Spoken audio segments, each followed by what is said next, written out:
都说女儿是爸爸的贴心小棉袄，而我却是一枚火药。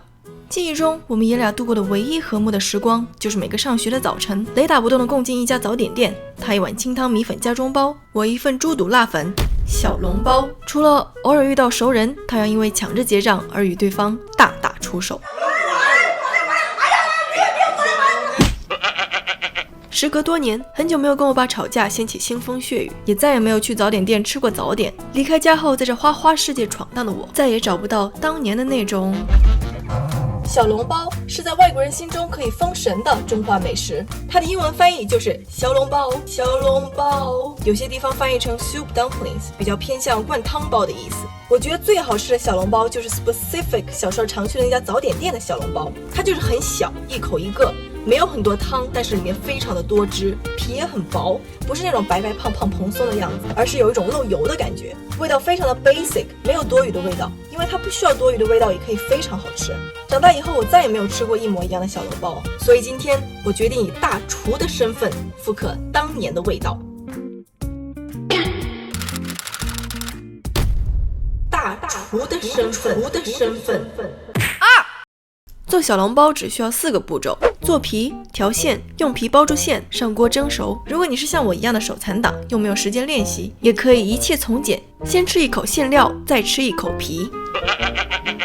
手残党的我在翻阅了无数个视频，包了数千个包子之后，我的包子终于从这样变成了这样。蒸包子80%的学问和难点都来自于皮。死面做的小笼包口感劲道，通常用来做灌汤包，而大部分的小笼包都是用发面做的，皮质较嫩，蒸出来又软又蓬松。而我的目标则是漏油多汁，又软又薄。为了不再让因疯狂揉面而肌肉酸痛的情况再次发生，我请出了我的厨房救星厨师机。我在温水里倒入发酵粉化开，倒入只有在华人超市里才有的中筋面粉，用厨师机揉面直到成团。继续揉面，直到揉成一个球状，表面光滑有弹性 ，nice and shiny。发酵面团所需要的时间取决于温度和酵母粉，可以通过是否变胖1倍、戳完是否不回缩不反弹，以及内部是否形成蜂窝状来判断是否发酵成功。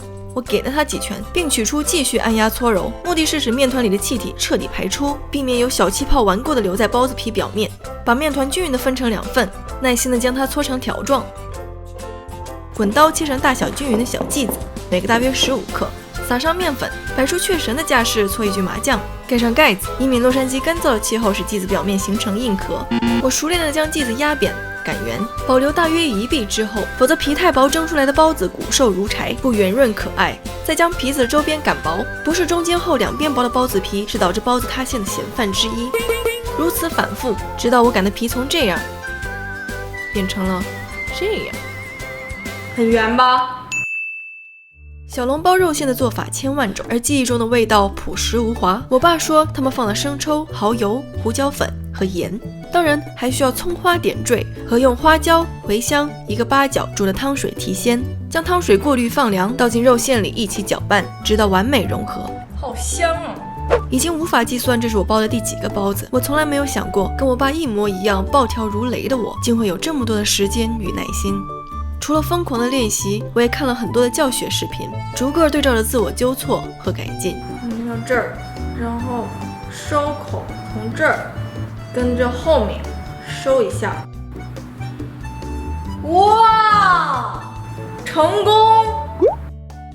于是我包了一笼又一笼，蒸了一次又一次，我想做的和记忆中一模一样。这一次也许不再是因为我是金牛座，而是对重温和老爸一起吃早点的时光的执着。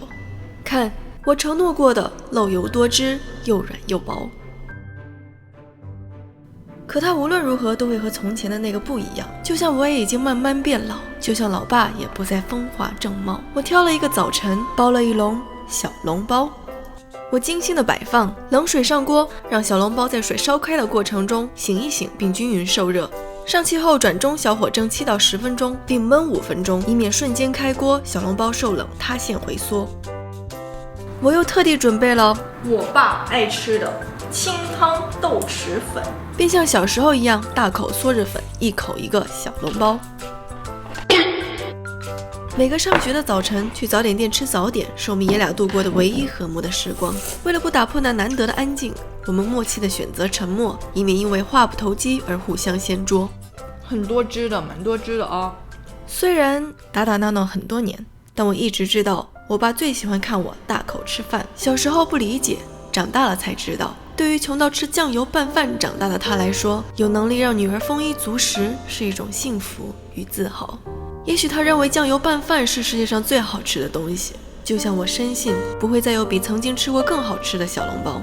从离开家与父母分别已经好几年，从开始做包子到现在已经3个星期，只为了这样一个早晨，我可以在心里说：嘿，早上好，小笼包。嘿，老爸，好久不见。